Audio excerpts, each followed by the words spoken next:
Hello friends, नमस्ते.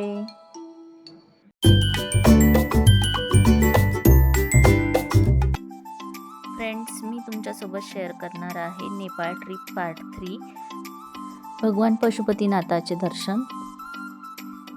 आम्ही नेपाळला काठमांडूला खास पशुपतीनाथाच्या दर्शनासाठीच गेलो होतो. कारण माझी खूप इच्छा होती की ह्या वर्षाची सुरुवात पशुपतीनाथाच्या दर्शनापासून व्हावी आणि ती करण्यासाठीच आम्ही गेलो होतो.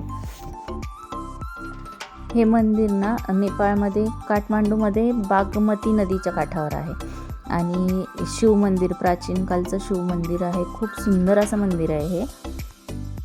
असंही म्हणतात की पशुपतीनाथाचं दर्शन केल्यानंतर केदारनाथाचं दर्शन करावं, म्हणजे ते दर्शन पूर्ण होतं. मंदिराकडे जातानाच आमच्या गाईडने आम्हाला एक रुद्राक्षाचे शॉप दाखवले, म्हणजे आम्हालाही रुद्राक्ष घ्यायचे होते. आम्ही त्या रुद्राक्षाच्या शॉपमध्ये गेलो. तिथे असं म्हणतात की तिथे असली रुद्राक्ष मिळतात, नेपाळलाच असली रुद्राक्ष मिळतात, म्हणून आम्हाला तिथूनच रुद्राक्ष घ्यायचे होते. स्क्रीनवर त्या नंबर आणि नाव आहे बघा त्या शॉपचे. जरी कोणाला पाहिजे असेल तर तुम्ही मागवू शकता. आणि आम्ही तिथे रुद्राक्ष घेतले व पुढे नंतर आम्ही आमच्या दर्शनासाठी पुढे गेलो मंदिरामध्ये. गेल्यानंतर गाईडनी आम्हाला सांगितलं की इथे अभिषेक केले जातात. हे सगळे लोक अभिषेकसाठी बसलेले होते. तिथे अभिषेक बुक करावे लागतात. वेगवेगळ्या प्रकारचे अभिषेक असतात. त्यातून आम्ही रुद्राभिषेक हा निवडला आणि ते आमच्याकडून रुद्राभिषेक करून घेणार होते. आम्हाला त्यांनी तिथे बसवले. आम्हाला त्यांनी नाशिकचे गुरुजी दिले होते, जे की नाशिकला शिकले होते आणि त्यांना मराठी बोलता येत होतं. त्याच्यामुळे त्यांनी आम्हाला ते गुरुजी दिले. त्यांनी आमच्याकडून अभिषेक करून घेतला. अभिषेक करताना ते आम्ही जे रुद्राक्ष घेतले होते त्याचाही अभिषेक ते करतात.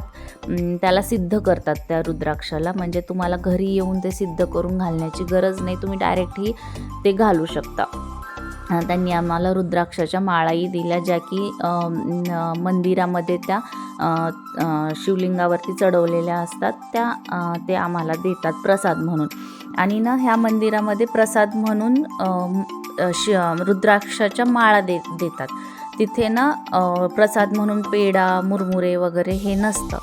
आणि हे जे मागे बसलेले लोक आहेत हे पण सगळे वेगवेगळ्या प्रकारचे अभिषेक करून घेत होते. त्यांनी खूप छान प्रकारे आमच्याकडून अभिषेक करून घेतला. सगळे मंत्र वगैरे वधवून घेतले. छान अशी आरती केली व आरती केल्यानंतर आम्ही थोड्या वेळाने त्यांनी आम्हाला गाईडसोबत मंदिरामध्ये दर्शनासाठी पाठवले.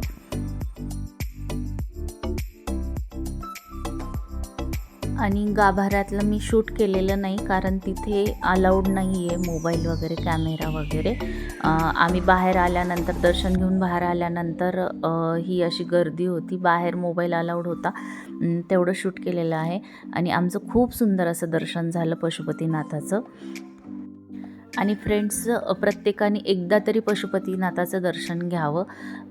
आणि आज इथेच मी माझा ब्लॉग संपवते. तुम्हाला हा ब्लॉग आवडला असेल तर प्लीज लाईक, शेअर, सबस्क्राईब. भेटू नेक्स्ट ब्लॉगमध्ये.